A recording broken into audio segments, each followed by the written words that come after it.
Desert X-ray Tango, one more thing, and then I won't transmit again. There are other airports nearby with better weather conditions. All right, we'll try this down to minimums and go around if need be. The pilot you just heard was Donald, and the controller tried to warn him, but it was too late, and he crashed a few minutes later, killing himself and his wife. And this is one of those stories that could happen to anyone. That's why I'm going to explain the deadly mistakes that were made and what you really need to know. I'm Hoover, and welcome to your Pilot Debrief. Our story begins on March 8, 2022 in Midland, Michigan, when a private pilot and his wife hopped in their plane to fly down to Panama City, Florida for what was supposed to be a fun trip to start looking for a house to buy that they could call their winter home. Diane was 62 years old and she was sitting in the right seat for the flight. And at the time of the crash, she was the president and CEO of My Michigan Health, and her husband would often fly her around for her job, but she had no idea that the flight she was about to take would be her last. Donald was her husband, and he was 65 years old, and he was the pilot flying the plane. According to his logbook, he started learning to fly in 1980 and recorded his first solo flight in May of that year with only about 10 hours of instruction. He would eventually go on to pass his private pilot checkride in August of that year with just under 50 hours of total flight time. However, he was only about 23 years old at the time, and even though he flew a few times a month, he wasn't pursuing a career in aviation, so he essentially stopped flying in the fall of 1981, and he only logged about a dozen flights over the next 30 years. There was a large gap between 1995 and late winter in 2012, and that's when he started actively flying again, most likely because he had retired from work that year. From that point on, Don was pretty consistent about flying, and he ended up logging just over 680 hours of total flight time by the time of the crash. And I just want to point out that this was still his original logbook from 42 years ago, with every single flight he ever did. And you can even see the year prefix beginning with 19 at the top left. That's how long Don's aviation journey had been. That being said, there are a few things that you need to know about Don when it comes to his history. First of all, he didn't try to get an instrument rating until June of 2019, but when he did, it took him 3 tries. During the first try, when he was handling emergency operations, he got distracted and lost situational awareness, and then a few weeks later, he failed again, but this time it was for instrument approach procedures during an ILS approach, but he eventually passed on the 3rd try. Now, before we go any further, I want to be very clear that the reason why I'm bringing this up isn't to try and shame Don or to say that he was a bad pilot. In fact, it's the exact opposite. You see, the thing is, a lot of pilots have failed a checkride once or twice before, and it's not a big deal, but it's something that you should be factoring into your personal minimums. And what I mean by that is you have to know what your limits are, because most accidents happen because pilots exceed their own capabilities. That's why I made a personal minimums guide to help pilots define their limits before they're tested, and you can get it for free on my website, and I'll put a link in the comments below if you want to learn more. Unfortunately, I don't think Don knew what his limits were, as you're about to find out. But first, we need to talk about the aircraft that he and his wife were flying in. The aircraft that Don and Diane were flying in was a 1979 Cessna 182 that Don owned, and he had almost 570 hours of flight time in it, so he was very comfortable with the aircraft, but there was one issue that you need to know about. You see, the aircraft had an autopilot that Don could use whenever he flew to help him out, which would definitely come in handy for the long cross-country flight that he and his wife were about to take. The only problem was that whenever he selected the altitude hold option on the autopilot, the aircraft would begin oscillating up and down, eventually to at least 1,500 feet per minute, climbing and then descending over and over again until you disengaged it. Now, I'm not sure why you'd let it get that far unless you're testing it, because if you hit altitude hold and the plane starts climbing or descending, the first thing you need to do is turn it off. Regardless, this was a problem that had been going on for about a year and a half, and Don had been trying to get it repaired. In fact, according to the investigation, every component of it was sent back to the manufacturer for testing, and they couldn't find anything wrong with it. So they tried replacing different components, but that didn't work, so eventually they returned it to its original configuration. This is where you need to understand 2 things. First of all, you can fly an aircraft without an autopilot just fine, and pilots do it all the time. More importantly though, the altitude hold function was the only thing broken on the autopilot. So Don could still use it to hold a specific heading or navigate to a GPS point, or he could even use vertical speed if he wanted to maintain a certain rate of climb or descent. The maintenance technician had even witnessed Don utilize navigation mode and vertical speed together, and there wasn't any problems as long as altitude hold wasn't selected. Regardless, during instrument approaches, Don would typically disengage the autopilot and hand fly the aircraft down to minimums. So basically, this wasn't an issue of Don not knowing how to use the autopilot.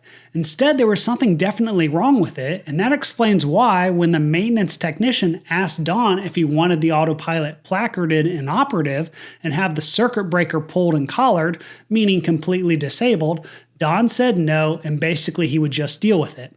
However, that meant Don would have to be very careful using it, and the truth is that the flight from Michigan to Florida was going to be a lot more work than he might have expected. One of the first questions that you need to ask whenever you debrief is, what was the plan? Because if you don't know what the plan was, then it's not possible to figure out the root cause for what went wrong. When it comes to our story, Don and his wife showed up at the airport in Michigan to begin the journey down to Florida, and the plan was to fly about 4 hours down to Tennessee for a fuel stop, and then fly another 3 hours down to Panama City. It sounds like a pretty simple plan, and my guess is that this probably felt like just another routine trip for them. However, there were a couple things that Don needed to consider before he took off. First of all, even though he had over 680 hours of flight time, he only had about 32 hours of actual instrument experience, with only about 3.5 hours of that being in the 6 months leading up to the crash.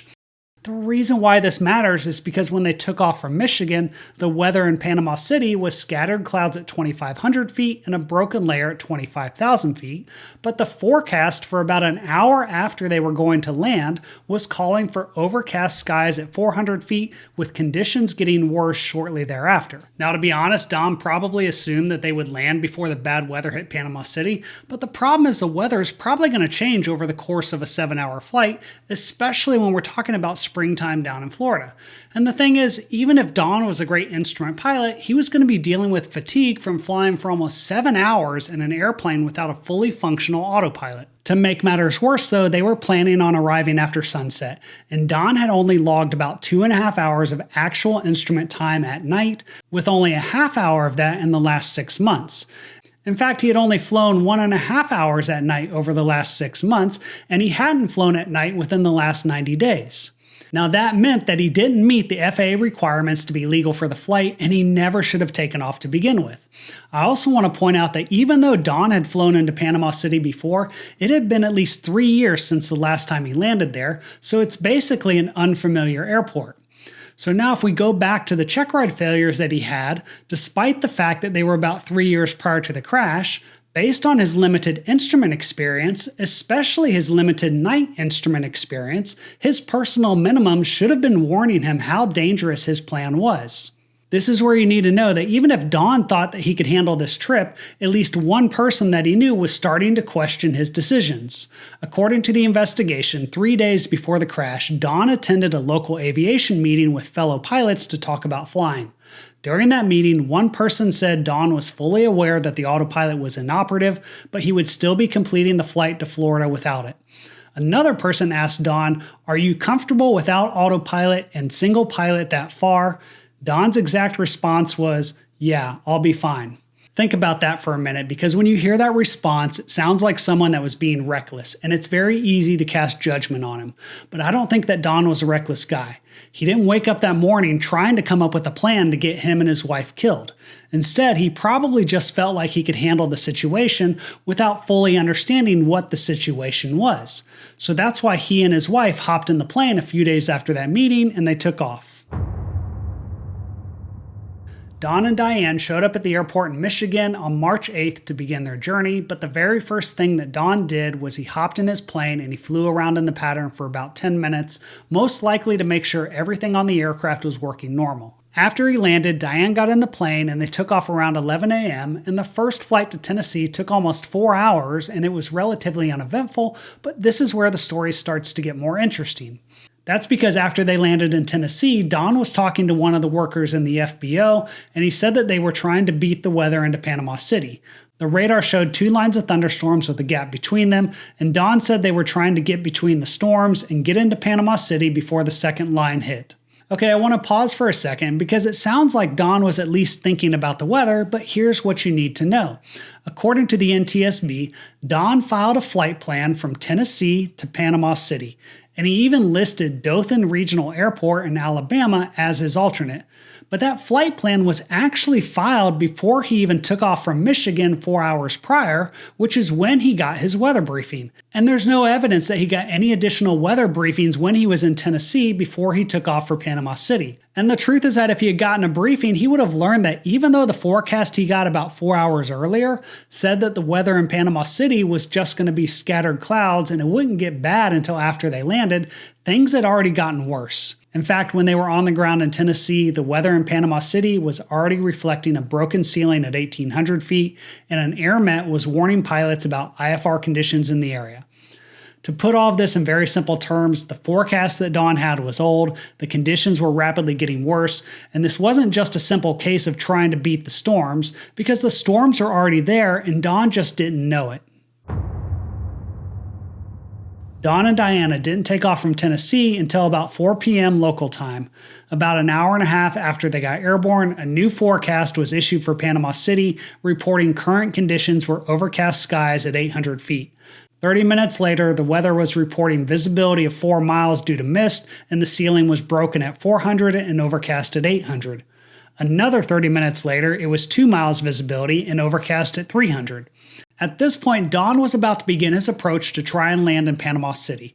And once again, this is why personal minimums are so important, because even though Don had an instrument rating, it doesn't mean that what he was about to try was a good idea. And I'd also argue that he should have picked a few points along his route to reevaluate the weather and the criteria that he was going to use to divert, because you don't want to wait until it's too late. And this technique makes the decision to divert a lot easier. And if Don had actually done that, then he might have remembered that Dothan Regional was his alternate airport, and when he flew past it, he might have diverted there because the weather in Dothan was clear skies with 10 miles visibility. Instead, Don kept pressing towards Panama City, and eventually he checked in with the tower controller and listened to what happened next. Panama Tower, Skylane 182 X-ray Tango. Skyline 182 X-ray Tango, Panama Tower. 2 X-ray Tango at Auto, ILS 16 Panama City. Okay, Skyline 2 X-ray Tango, current weather, wind 1506, visibility 2, mist, current ceiling 200 overcast, altimeter 2992. 200 overcast, we'll give it a try and see if I can get her down. Skyline 2 X-ray Tango, roger, runway 16, clear to land. Clear to land 16, 182 X-ray Tango. Okay, first of all, I want to explain that the rapid up and down movements that you see of his aircraft in the video aren't due to his autopilot. It's just how the flight data was processed. So don't focus on that. Instead, I want you to pay attention to his altitude on the right side of the screen. The second thing I want to point out is that it shouldn't have been a surprise when the tower controller told him that the weather was overcast at 200 feet, because Don should have been checking the weather long before he got handed off to the tower controller, but it sounded like this caught him off guard. And I'd argue also that you never want to hear a pilot say, "We'll give it a try and see if we can get her down." And the thing is, Don was flying the ILS to runway 16, which is a pretty simple approach that provides lateral and vertical guidance down to the runway. And if you look at the numbers for it, it shows that he could go as low as 269 feet, which is basically 200 feet above the ground. So there might have been a chance to get below the clouds, but it wasn't going to be easy. Because remember, Don is most likely hand flying the approach without the autopilot at night at an unfamiliar airport with very little recent instrument experience, and he hadn't even flown at night within the last 90 days. Skyline 2 X-ray Tango, one more thing. The approach lights are set on the correct setting in reference to visibility, but I can go up one extra step to make them a little bit brighter with your concurrence.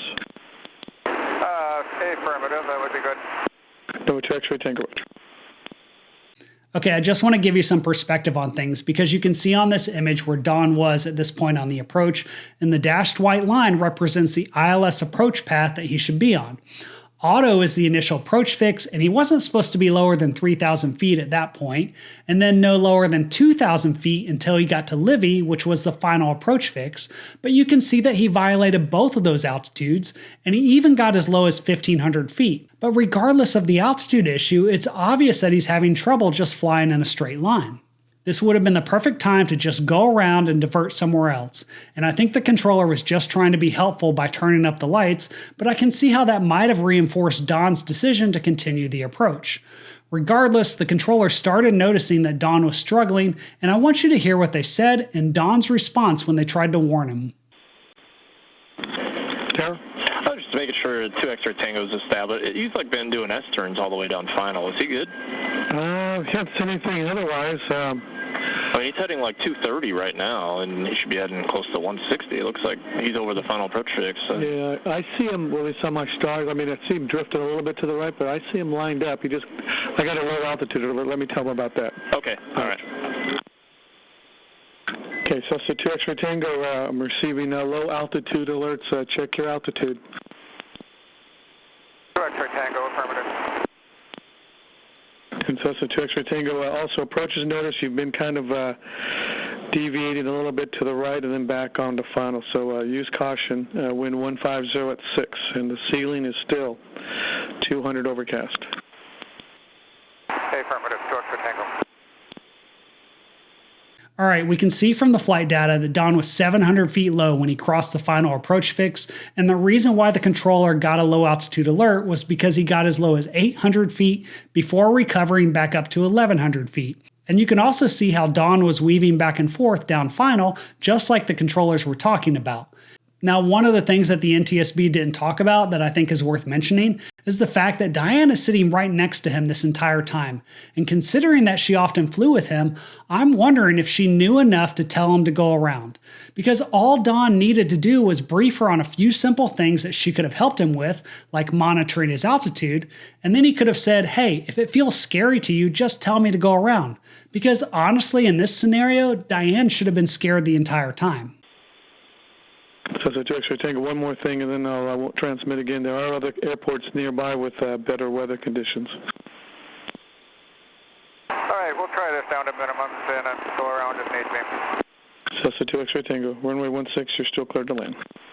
Cleared to land at 16. 2 X-ray Tango. That was the controller's last attempt to save Don because this wasn't looking good and he wanted to make sure that Don knew there were other options nearby and he didn't need to continue the approach. Unfortunately, I think Don was so overwhelmed trying to manage the aircraft that he didn't really think twice about the controller's suggestion, and he probably felt like he was so close to landing that he might as well go for it, not realizing that he only had about a minute left to live. Okay, so 2 X-ray Tango, it appears you're drifting a little to the right. Okay, so 2 X-ray Tango, appears you're drifting well to the right. Okay, so 2 X-ray Tango, how do you hear? So 2 X-ray Tango, radio check.